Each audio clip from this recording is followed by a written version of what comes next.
Welcome back. It's now time to review the module and wrap it up. In summary, in this module you learned how to describe the NLP use cases that are solved by using managed Amazon ML services, and describe the managed ML services available for NLP. Good job! Thanks for watching. We'll see you in the next. Welcome to the Amazon Comprehend demonstration video. In this video, you will see how to determine the sentiment expressed by some sample text. We will also demonstrate how Amazon Comprehend can determine the language used by the text. And finally, we will show how to build a list of topics and group the topics into categories. Let's get started. To get started, I'll paste the text I want to analyze in the input text section.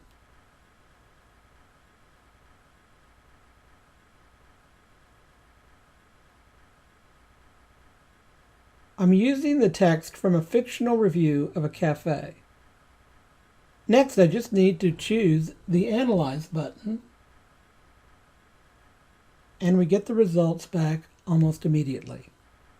As you can see, Comprehend has identified several entities and provided a confidence score for how certain it is that the entity categories are correct.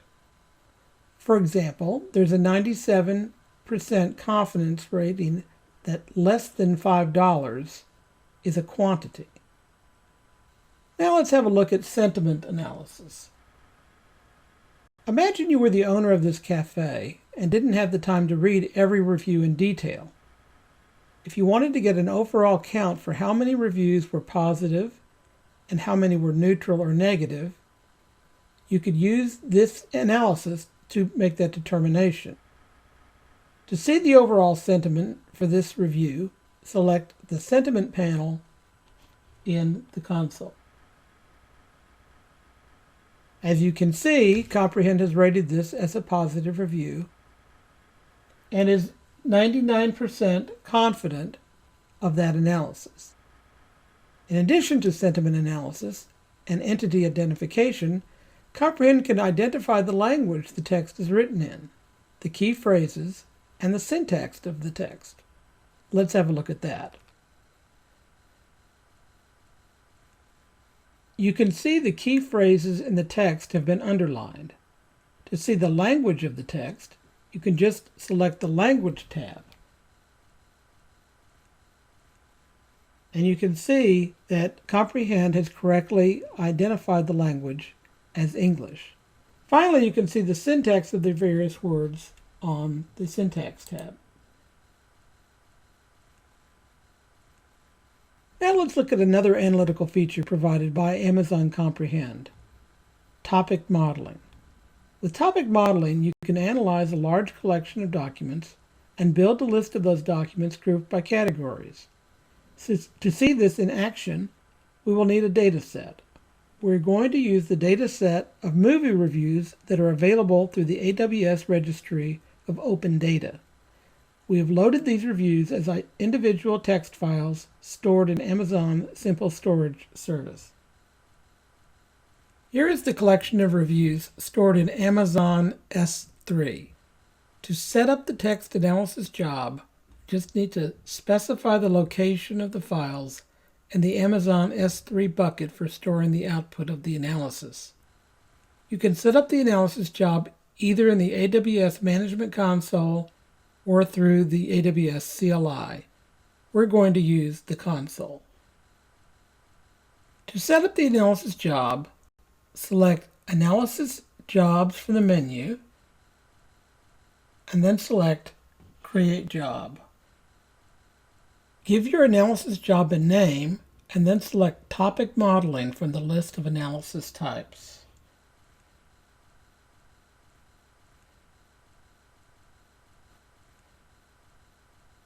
In the Input Data section, you need to select the My Documents option and then add the S3 bucket location where the files are located, the input file format, and the number of topics we want to extract from each document.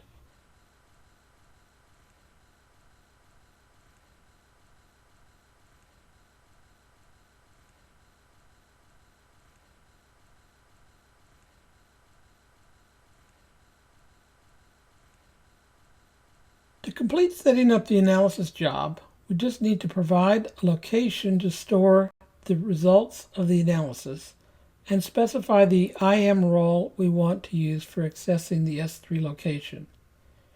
You also have the option to have Comprehend create the IM role on your behalf, which is what we will do for this demonstration.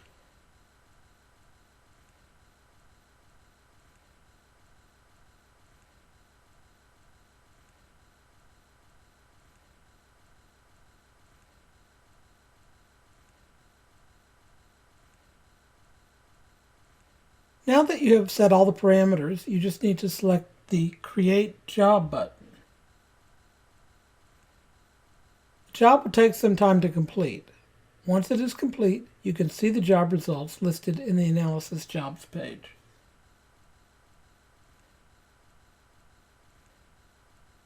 Once the analysis job is completed, you can get details about the job by selecting it from the list of jobs. The analysis output is stored in two files. These files are in a compressed file named output.tar.gz, stored in the Amazon S3 bucket we specified when we set up the job. The files are named doc-topics.csv and topic-terms.csv.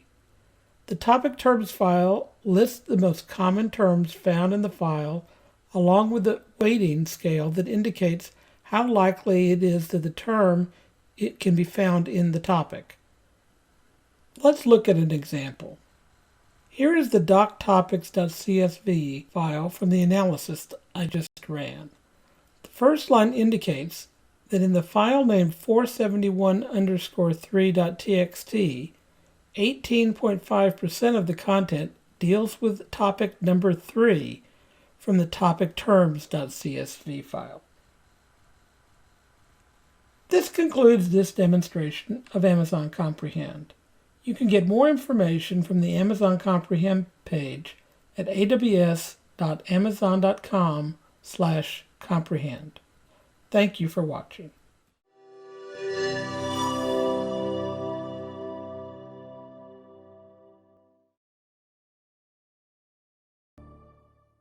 Welcome to the Amazon Polly demonstration video.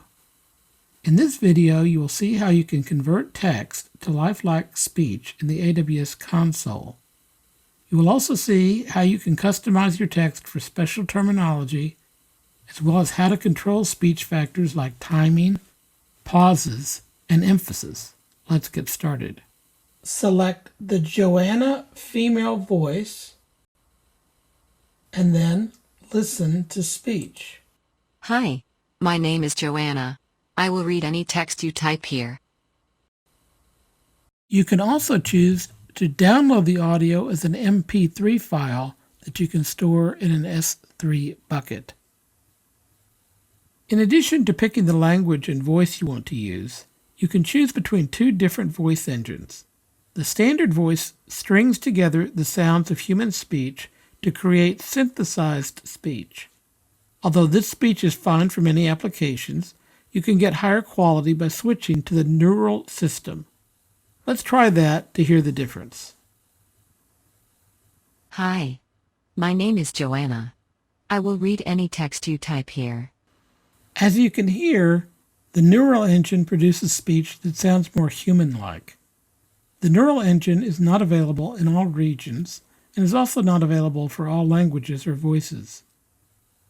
In addition to picking voice, language, and engine, you can control the voice output by inserting SSML tags in the text. SSML stands for Speech Synthesis Markup Language. You can insert SSL tags into text to control how the speech engine generates speech. Let's look at an example.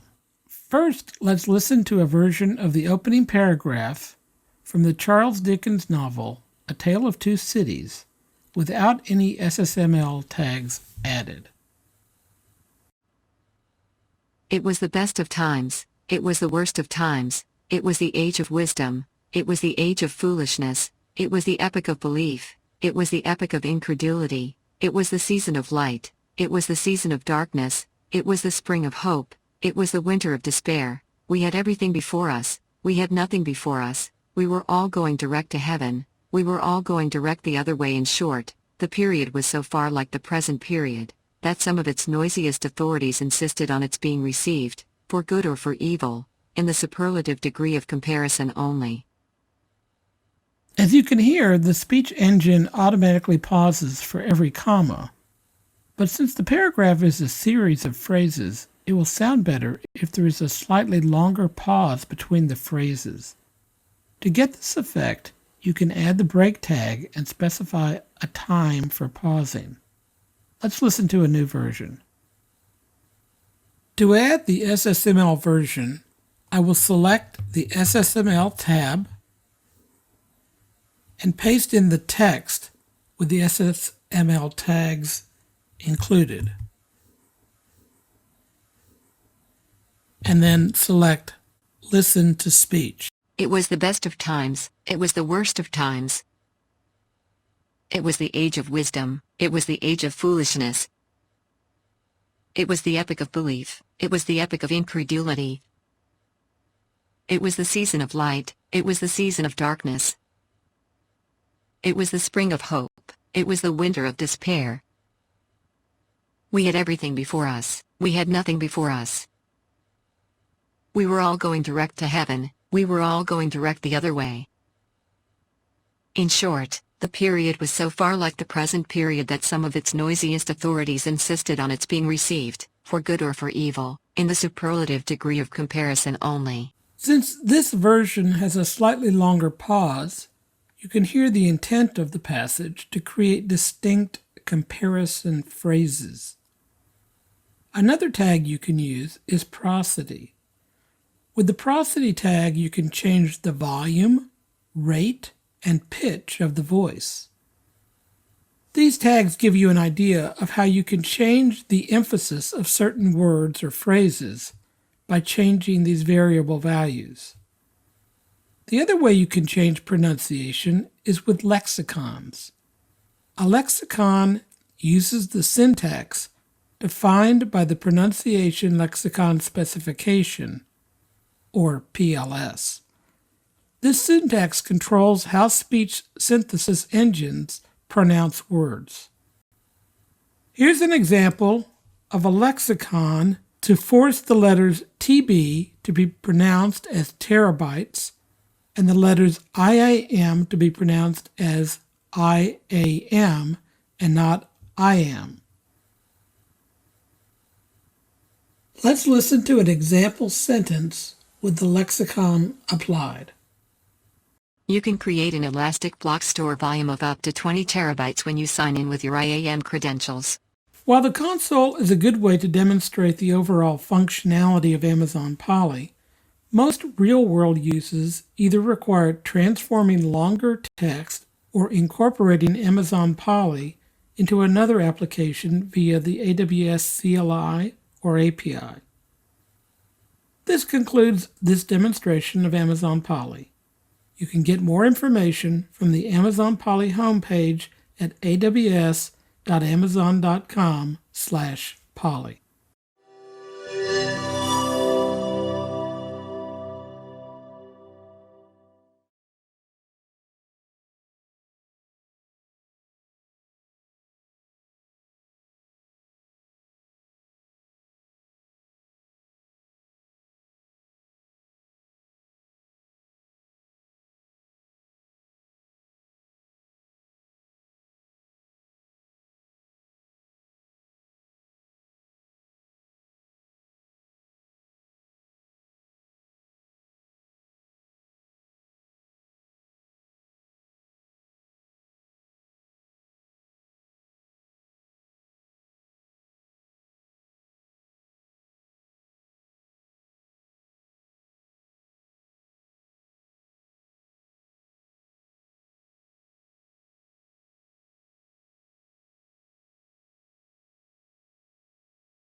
Welcome to the Amazon Translate demonstration video.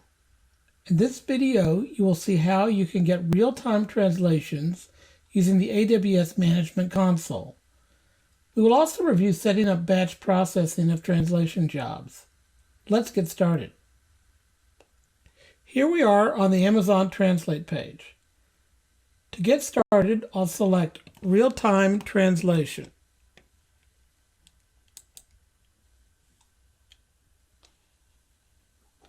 You can get a real-time translation for up to 5,000 bytes, which will be 5,000 characters, but could be a few less depending on the language you choose. You can either select a language from the drop-down list or let Amazon Translate detect it. For this demonstration, we'll specify English.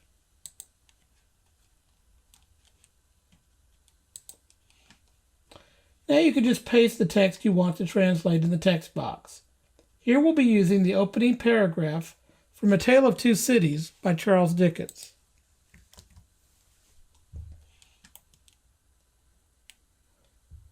Now we need to pick the language we want to translate into.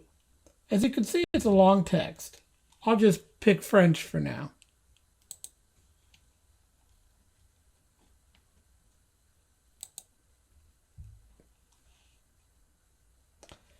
And you can see the translation comes back very fast. Real-time translation is primarily for small, quick translations. You can also integrate real-time translations with applications or websites by using the AWS CLI or the Amazon Translate API. For larger translation jobs or for translation processes that need to be repeated, you can use Amazon Translate Batch Translation feature. Let's have a look at that. With batch processing, you can translate collections of documents up to 5 gigabytes in size. There are just a few requirements you need to meet. First, batch processing is not available in all regions, so you should check the documentation for the current list of regions that support it. Second, you need to specify an Amazon Identity and Access Management role with permissions to the Amazon Simple Storage Service folder where your documents are stored, as well as the output folders for storing the translations. To get started, I'll select Batch Translation and then Create Job. We need to give the job a name. So we'll just enter Batch Test for the name of the job. We need to select our source language, which is English, and a target language, and let's choose Greek this time.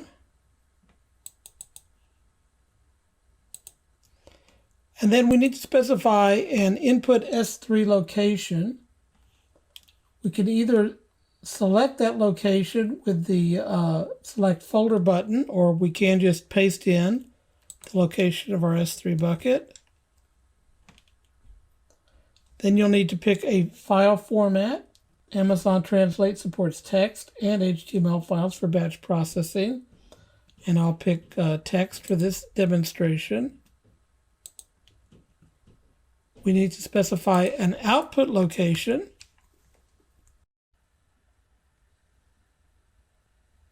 And finally, you will either specify a role you have created to run batch processing jobs, or you can have Amazon Translate create the role for you. For the purposes of this demonstration, we will use a pre-existing role.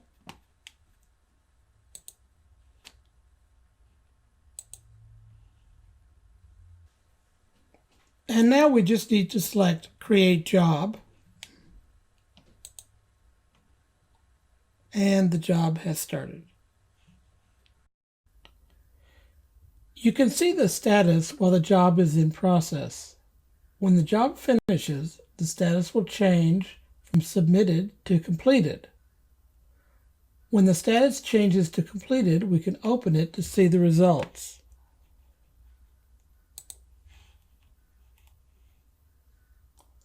You can see the details of the job, and you can navigate to the output location by selecting it.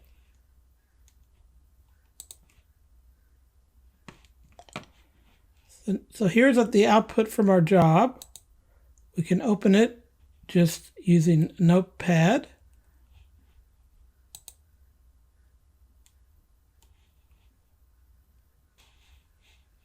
And here is the text translated into Greek.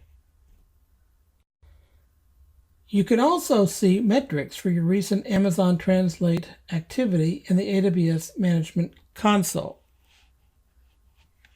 By selecting the Metrics tab, you can see the requests we just made here. You can also see the average character count and the response time in milliseconds for the translation. This concludes this demonstration of Amazon Translate. You can get more information from the Amazon Translate homepage at aws.amazon.com/translate. Thanks for watching.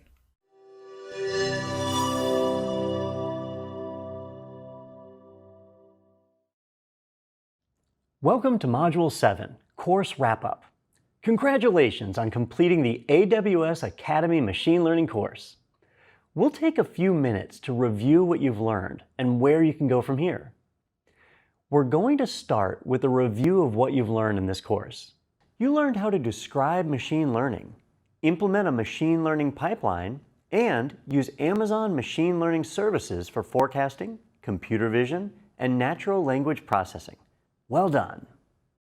Although this course isn't designed to prepare you to become certified for the AWS Certified Machine Learning specialty, we'll review how you can continue to work towards that certification. AWS certification helps you build credibility and confidence by validating your cloud expertise with an industry-recognized credential. It also helps organizations identify skilled professionals who can lead cloud initiatives by using AWS. You must earn a passing score by taking a proctored exam to earn an AWS certification. After receiving a passing score, you'll receive your certification credentials. AWS certification doesn't publish a list of all services or features that are covered in a certification exam. However, there's an exam guide for each exam, and it lists the current topic areas and objectives covered in the exam. Exam guides can be found on the Prepare for Your AWS Certification Exam webpage. You'll be required to update your certification or recertify every 3 years. View the AWS Certification Recertification page for more details. The information on this slide is current as of June 2020. However, exams are frequently updated. Also, the details regarding which exams are available and what topics are tested by each exam are subject to change. The AWS Certified Machine Learning specialty means you can select and justify the appropriate machine learning approach for a given business problem. You can also identify appropriate AWS services to implement machine learning solutions. And finally, you can design and implement scalable, cost-optimized, reliable, and secure machine learning solutions. Before sitting for the AWS Certified Machine Learning Specialty exam, we recommend that you have the following knowledge and experience. First, you should have 1 to 2 years of experience developing, architecting, or running ML or deep learning workloads on the AWS cloud. Your experience should include performing basic hyperparameter optimization and working with machine learning and deep learning frameworks. You should also be able to express the intuition behind basic ML algorithms. Finally, you should be able to follow best practices for model training, in addition to best practices for deployment and operations. Thanks for watching, and congratulations on completing the AWS Academy Machine Learning course.